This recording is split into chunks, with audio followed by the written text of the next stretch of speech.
and the half black and white guy. All right, we're live. So, It's like black, man. all right, I'm so half let's talk. Cantonese. It's Yeah, black, white, and the guy in between. Oh yeah, let's go. Let's do the video. Let's show our faces. No. But my camera's broken, man. I need to fix it. Okay. That's, Right. Do. Sure. So what's the topic? Anyway, Red Sun. Let's just start. Superman, Red Sun. Oh, I haven't even been watching what normies watch, man. So I don't know. Oh, it's a reimagining of Superman, but if he was raised in the Soviet Union, and he's like at start is loyal to Stalin, and then What the? it's actually pretty cool. And Superman is like a radical communist, but he's not like a ruthless dictator like Stalin, where he sends people to the gulag. So he wants to actually have this utopia where people are treated well, and the working classes are united against the capitalist system. You mean What TV show is that? I don't even know. I mean, it's a movie. No, it's an animated movie. I think That's even what I worse. love about Superman, Red Sun is even in a cartoon fictional universe, they kind of get communism right. But yeah, you've read the I comics, don't know. right? I mean, I thought it was pretty hard to believe that the only gulags would be underground, covered in lead, so that Superman wouldn't see it. I mean, come on. Yeah.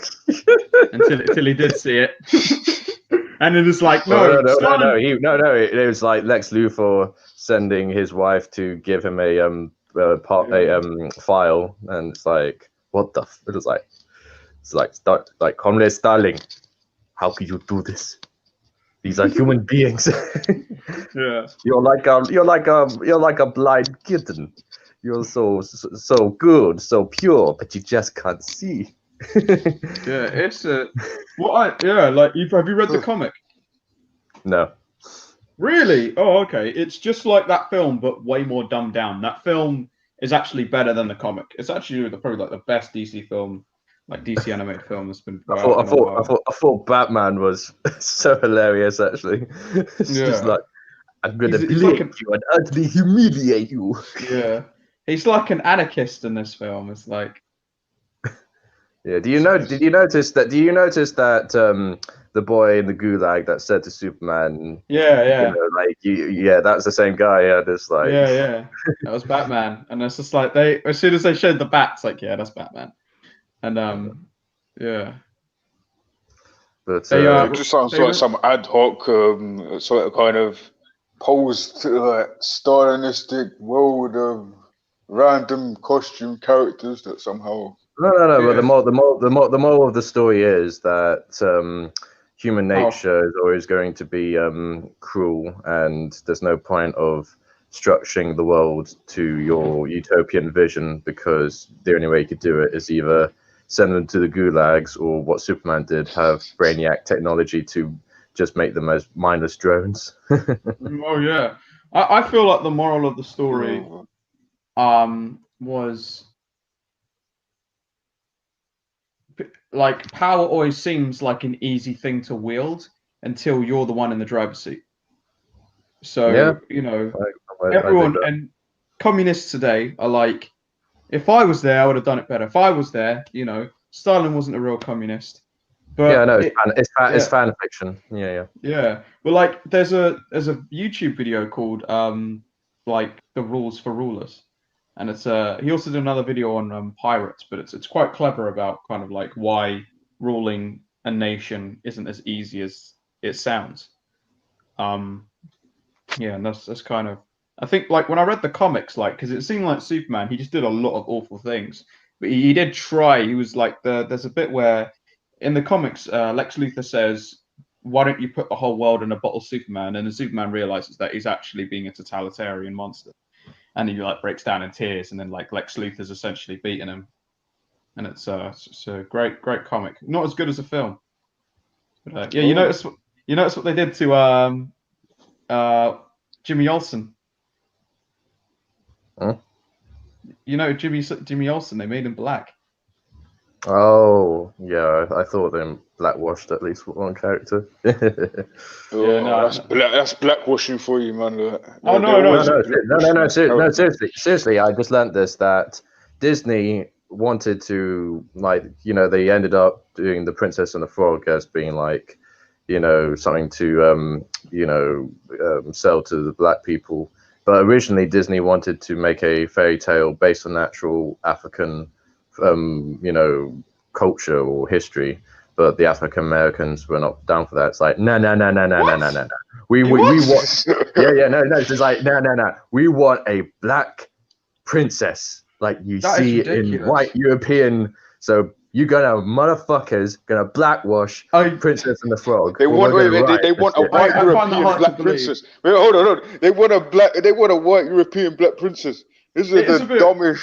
But I'm No, not. they I'm wanted not. to blackwash the traditionally European story. Princess and the Frog was always European. It's some not- German story. I'm not trying to say that. I'm not trying to say that there's some conspiracy going on, but it is a bit weird. It's very simple. Black people want to be like white people, but they can't. So they hate them. Well, Wait, what? That's the most generalization. That's just a clear generalization. Oh, I mean, you got Black people want to be like white people. That's why Disney made a film called Princess and the Frog. living in the West. Black people living in the West. They want to be as if they were white people. So Bloodfire, do you want to be a white man? Is that it? Is that what you can? No. I don't think there's any part of me that wants to be. You do. I mean, shut up. What the fuck would I want to be? But in what aspect would I want to be a white man, Jamie?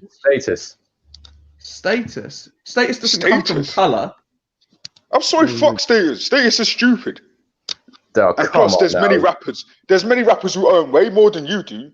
Who have a lot more than don't say rappers. Don't say rappers. That's a very bad example of black prosperity. Like, I know it's a really bad example of black prosperity. But what I'm saying is there are a lot of people who are of a status who are not essentially white. So it's like, why would I want to be white? It doesn't make any sense. Well, like, so give me a good reason. One thing I will say, like, I personally don't see anything great about being white. It seems kind of sad. Like, most white, not to be racist, most white people I know don't seem very happy, and a lot of them seem to want to because they're not allowed to express their culture, their pride of being white. Well, they're not allowed to stop his bike. Oh no, I don't think that's the case at all. I think that's a generalization to say that. Most white people don't feel happy. I think they do feel happy. Why do you think white people are resentful of themselves then? I don't. They're not all of them. They're not all resentful. That's not true. But we know what you're talking about. Like there was a time where people would gather around the table and we'll have like these ceremonies where they make a prayer or they thank God or they thank. Well, yeah, that's because you got rid of God in this country. You've replaced it with atheist secularism, so it's your fault. You got rid of the family, and now what's happened? People can still pray. You can still light a candle to Odin. No one's stopping you, Kingston. Yeah, but the problem is, Odin is not good. But these ceremonies need to be done at a very early age, and they need to be constant repetition so that it becomes a habit. The problem is that which harbors these traditional values, that which harboring is the harbinger of things like love and relationship and like unity and connection. Those are Christian values. So in order to say like Odin, where do you think they come from? Christ. So what did Christ just like spawn from the ground or something? What do you mean did Christ, bro? Christ was the harbinger. If you look at Matthew 5, Captain. There's this thing called linear history. We're not getting into your pagan historical rights. Correlation does not imply causation. I've told you this before. Yeah, you keep telling yourself that, buddy. I will tell myself that because it's the truth. If you look at what Christ did as a whole, Christ was the figure, the best example and a figure for mankind. And what is missing from this country now is what he essentially was: his essential nature, his essential divinity, his essential being, his essential. The earliest record of Jesus comes from a few letters from Paul, and it doesn't even you don't even know any more about Jesus after his rants on his letters. than before. There's no description. That's not a good argument. That does not negate the possibility that even the earliest writers like Mark, who would have been writing in the year 60 AD, would have had a concept of who Jesus was. That doesn't negate the fact that Jesus. There are no fragments. There are no fragments of Mark in the first century AD. Paul in Romans instructs his followers to do as Christ do, to preach the love of Christ and preach in kindness. What is the oldest codex? The oldest codex is the Codex Sinaiticus. And what AD was that? That's 308. That's 330 AD. Think about that to him. So Mark is supposed to have written this shit in the first century AD, yet we only have stuff from the third or second century. Well, no, not necessarily. Papyrus, bro. Papyrus literally fades over time. So whilst they could have been writing within the first century, it doesn't negate the fact that there was writings in the first century. That we have, just because they uncovered certain scripts within the first century, it does not negate the fact that there was copies made upon copies, and we do have a wealth of information. If you look if you look at old Haitian history, the historical documents we have from the past, literally non-existent. But the historical documents we have of the New Testament text are within the hundreds, and that's within the third century. Whereas Tertullian, Josephus, two bits of copies found 100 years apart. Which was slipped in there by later Christians. No, it wasn't. There's no proof. Yes, of that. It was. That's just you. That's just real people from history don't tend to need to have people later on to write things that other historians would have lived nearer to that point. What's your sorry, point? mate. If I write something now, that Christians were looking at Josephus's histories and they realized that he didn't describe their beloved Jesus, and they thought, "Fuck that! I'm going to write something in as if he did say there was Jesus." No, not at all. Right? Yes, if you look at, bro, I'm talking about the New Testament text. If you look how the New Testament text was written, one minute. If you look how the New Testament text was written, it was clearly written. It was describing geographical and historical events that happened during the time of first AD.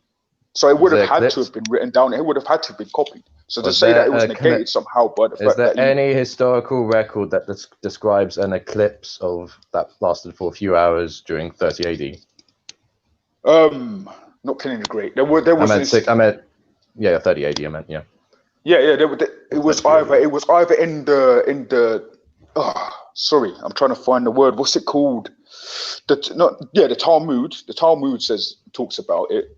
There's also this historian. The Talmud was written centuries after that. Listen to what I'm saying. There was this historian, and I can't remember his name. You'd have to look it up yourself. But it's basically his historian mentions that within that time, he's a Roman historian. He mentions within that time that there was a darkness over the land. I'd have to get it up for you because I don't know from memory, but I did look it up. And it was a story from memory. Right. But the fact that segment was written centuries later. So of course they could just say... No, it wasn't written centuries later. It would have been written within the first century AD or a bit later, from what I can recall of it. I would obviously have to get the dates right to show you. What about the hordes of undead zombies? What of it? And is there no historian at the time that reported that in 30 AD? Wait. First of all, the Roman historians, they didn't really visit during that time. So when Jesus rose from the dead and people rose from their graves, there would have been literally next to no historians like from Omen that were literally about. And by that time, anyway, that's something that a lot of people would write down, especially Jews or the Roman historians. I meant the Roman. By that time, Pontius Pilate surely should have said, "Shit, there's fucking zombies. There's a 3-hour eclipse. And there's an earthquake. There's not even mention of a Pontius fucking Pilate earthquake. wouldn't have viewed that event. Pontius Pilate wouldn't have viewed that event because he would have been in the temples, bro, doing what his ministry, doing what was conservative of his ministry. Did he have a coma? You see what I'm saying? This? Well, no, he didn't have a coma. He would have been doing what it was his magistratal duties. He wouldn't have been interested. And his duty was to 500 witnesses, bro. You're forgetting 500 witnesses, according to the New Testament, did view that event. So that does not negate the possibility that it did. Can I cut in? Sorry. So I really let's talk about Jamie, like, what are your religious views exactly? Like, sorry, I'm still contemplating if I'm a polytheist or monotheist or He's a kafar polytheist. No, let him speak, man. Let him speak. Well, if you understand Platoism or Platonicism, if I recall correctly, Platonism. Platonism. Oh, fine. He speaks of the one, which could be a substitute for God, but is unknowable. So people make the arguments that you can't prove God doesn't exist, but does that mean that he cares if you cut off the end of your penis? No, he is unknowable. He is the great beyond. It's not in our place. What? Did he really say that? Oh yeah, of course. Read the Old Testament. He's always saying that you have to cut off a bit of the foreskin. He's talking about circumcision rights that were given to the children of Israel during the covenant of children of Israel during Exodus. That has nothing to do with anything he's describing. Well, remember David. Remember David. Israel, he became a cloud and a pillar. He became a cloud in the day and a pillar of fire at night. So he was actually coexisting with the children of Israel at that time. Exactly the same as Baal. Well, no, not the same as Baal.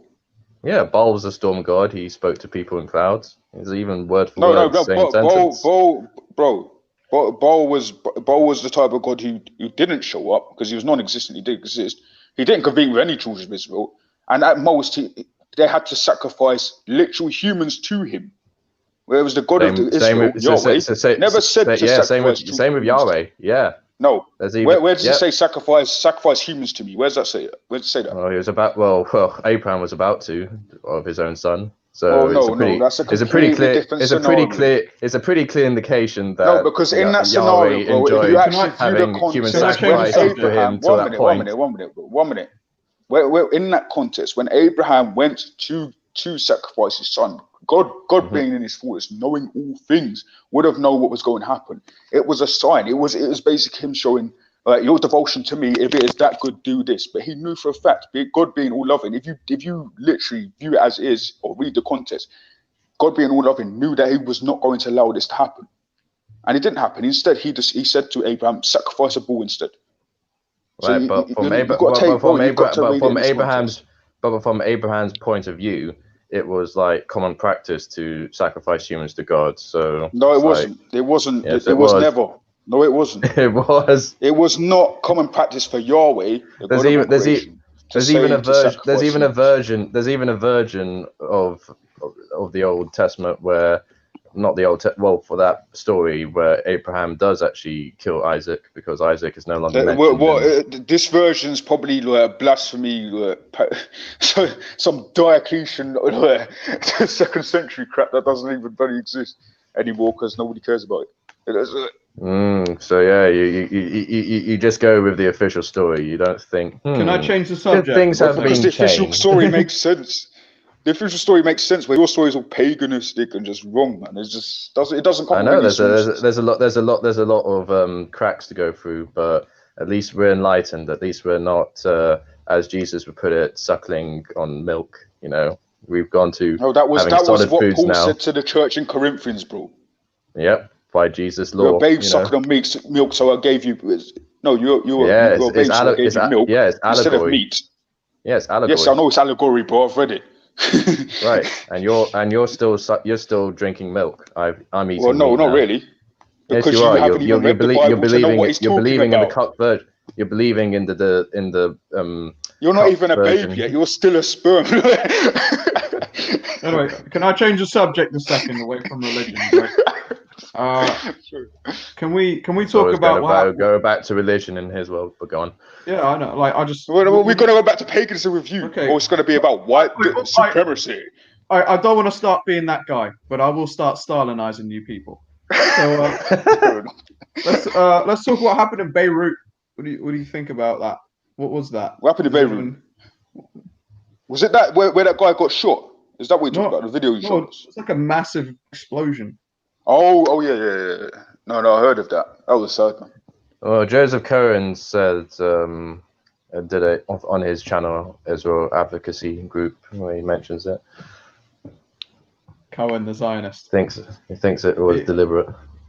No, it was Muslims, wasn't it? Who got attacked? They were the most affected. Right. I didn't really look into this thing. Yeah. But it's still odd that you'd leave this very dangerous explosive powder for like 5 years. Not sell it, not get rid of it. That was massive though. That was like a Moab. That was a massive explosion. Like, yeah, in a very densely populated area. Yeah, it was. I mean, yeah.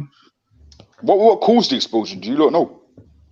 Because I've not been looking at this. I thought it was an accident that just happens to kill 100 people. I didn't know it was anything big. Yeah, well, I don't know. We'll see. But in other news, it turns out we got footage of the body cam of the police with George Floyd, and yeah, it turns out that George Floyd was saying he couldn't breathe before he was on the ground. In fact, he was actually asking the police to actually pin him to the ground because he was going through anxiety, panic, and even his girlfriend was there to say, "Calm down," and he's got mental health problems. Yeah, I know. I saw that. That was dark. I think was he resisting? Like, yes. Yeah, and the police were making lots of compromises, saying like, "Just come into the car, we'll open the window, just calm down." And it was like, no, man, no.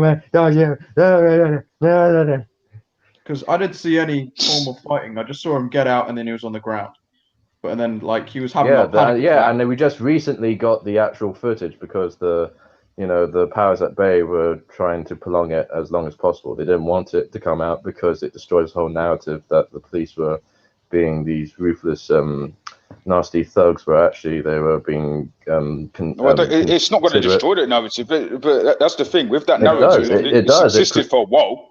Yeah, because the narrative was that I heard is that he was in a shop, and that someone called the cops at him because he gave him a fake money, but turns out it was real. And then he came out, the cops got called, and then a struggle ensued, and then he got pinned down, and then knee on the back of the neck. But when I watched that video, it's like he was just in his car, and then cops come in, and then he completely shits himself, like anyone who's had interactions with the police would. And he was scared, and he even said, "I don't want to die. I don't want to die." And he's claustrophobic, he said, and he went into the car. And he had coronavirus, and he was on high methanol. Well, I mean, I don't know about the coronavirus thing. I mean, they done the autopsy. He was high on fentanyls, probably weed, caffeine, coronavirus. So yeah, a lot of combinations. Do you think? Can I ask a question? Caffeine, that's an upper and a downer. Like, they done the autopsy. I know. He was, Yeah, I mean, I'm finding that hard to believe. When I look at him, he doesn't look high. He just looks scared. He looks scared like anyone. Yeah, he was having a panic attack. He was going. That's what I mean. Can you, Jamie? Honest to God, does that justify the fact that they put their knee on his neck and held him down for about how many minutes? Yeah, 8 minutes. It was by his request. What? Well, no, really. He didn't say, "Oh, knee on my neck." He wanted to go on the ground. Yeah, I don't think he wanted their knee on his neck. I don't think that was justified. Man. I don't think he ordered that from the police. I mean, it's okay. Well, if you actually watch. I respect your honesty, Kingston. Yeah, but no, watch the whole thing, and you realise that the police really aren't to blame. George Floyd did it to himself. Yeah. Well, no, not really. No, not really. He didn't kill himself in that regard. He took the drugs. He was obviously going through a panic attack. So yeah, the police appearance started something. But again, it's not the police's fault if George Floyd was not able to control himself and not cooperate. But there was many mechanisms they could have had in place, Jamie. They could have literally tied, using the ties. They could have tied his arms and tied his legs. Done. They didn't need to put their knee on his neck. He wasn't going to go anywhere. Yeah, but he's a big guy, and again, there's no evidence that he died of. He wasn't fighting back, and he didn't. But there's no evidence he died of civics action. It was the knee drill on the neck. It doesn't not block your breathing. Can I change the subject again? So I sent a link of that show, The Umbrella Academy. I don't know if you've watched it. So, did you guys ever watch Umbrella Academy or no? Well, I haven't really seen it. Oh, okay, all right. No, all right. No, it's okay. This comment probably would have been wasted on you. I've been too stuck with religion and theology to be Speaker's Corner is boring. I find it. It's too much religious people. Hopefully, Ralph. What's wrong with it all? If when Jamie goes there, you don't need to just start talking, man. What's wrong with it? Exactly? Religious. Look, Bloodfire. I respect you, but I find religion to be kind of. It's a kind of like text, and then people can't figure out what context that they'll put in, and nobody wants to admit that maybe their religion had some messed up parts of their history, and it's like. Wait. What do you mean messed up? I see what you're saying. No. I'm curious. What do you mean by messed up? I think every religion or every people mostly all religions have done some awful things, but people just want to try. Wait. Do you believe in objective morality? Oh, you're doing this again. Presuppositionism. No, it's okay. Explain it. Yeah, tell me about objective morality. Oh well, from our modern perspective, yeah, we'd think that this saying, "Oh, you have to treat women like cattle." You think it may be immoral from our point of view, but it's subjective. From their point of view, it's like just how things work because it's sustainable. You can't allow women to have power, otherwise the whole thing collapses. So, yeah, and yeah, again, all religions, have these things where, if it's sustainable, then it doesn't matter how brutal, ruthless they are, Yeah. Anyway, I don't want to be that guy, right? This is kind of a test run for me, and I want to end this in like 35 minutes past. I don't want it to be a long live stream. That's cool with you guys. Yeah. Anyway, no, it's no problem. Oh yeah. No, objective morality. I can respect that. Kingston, have you heard of the Turner Diaries? What's that? Oh, it's a white nationalist handbook. It's Yeah, no, it's really There's a review of it by a leftist, and it's kind of it's an okay review, but it's not that he misses a lot of things out. Yeah, he misses a lot of things out, but it's very dark, and the guy who wrote it is clearly insanely clever, but he's pretty psychopathic. Well, what does it bring up, or what suggestions does it have that you can think of? It mostly centers around mass killing. It's basically it's a diary that is around a guy who's part of a terrorist group called the Organization, and they participate in terrorist attacks throughout the world. And it's supposed to be in the apparent dystopian future of 1991, but it was written in 1975. And the guy in it, his name's Turner. Forgot his name. And he's like a very violent. He's in a terrorist group, but they basically like blow up the FBI building, and they thought that in the future there was going to be something called the Cohen Act, which would take away guns away from white Americans so they couldn't defend themselves. And this is a theory that they had, and that being called a racist is like, and when he writes the word racist in his book, he writes it in quotation marks, which is quite interesting. But like, no, you should definitely. You should definitely read it, or if not read it, just look at reviews, but read it afterwards. Like look at the reviews to see if you like it, and then read it. But it's really very interesting. It's so messed up. But yeah. Sounds like the Quran, man. I've recently bought a hardback copy of the Quran. I'll be showing it to you. Look, I'm at Surat Al-Baqarah, so the cow. Chapter 2. So, yeah. I respect all religions. If you don't read about the religions, you can't respect all of them. That sounds like Buddhism, Tug. Yeah. What was you saying, Jamie? Well, there was this great debate between Laura Tara and some Tommy Todd, and Laura completely owned him. Yeah. Who? Tommy Todd? Tommy Todd. They're moderate racist. They just hate Muslims. But No. Well, yeah, the Tommy Robinson lot that are civic nationalists, and they're diet racist.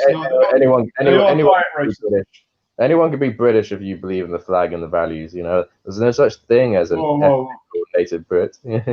Well, the ethnos itself it's not about the whiteness of the skin, bro. What do you mean? It's not about that. Because even if you look at the extant populations that exist now, there's mixed race populations. What we're gonna do with them? Is to say that they're not the point. They are honored guests. No. The culture itself relies on admixtures, bro. The only reason why you have a culture is because of those things. To grasp those things to say, because we adapted. No, 1 minute. Because we evolved to adapt to this land that we're the rightful owners. No, because you are the generations that existed. You're not even the rightful owners. You are the generations that existed after the rightful owners existed. So you're not even the rightful owners. In fact, get out of my country. Can you play Churchill? Say again? If you want to be an actor, is there any historical Brit you could play? Is there any historical Brit? Well, Ignatius Sancho. Yeah, no, I know. The Black Terror. He was a boxer from Victorian era England. And, no, he wasn't. Not Ignatius Sancho. Who are you talking about?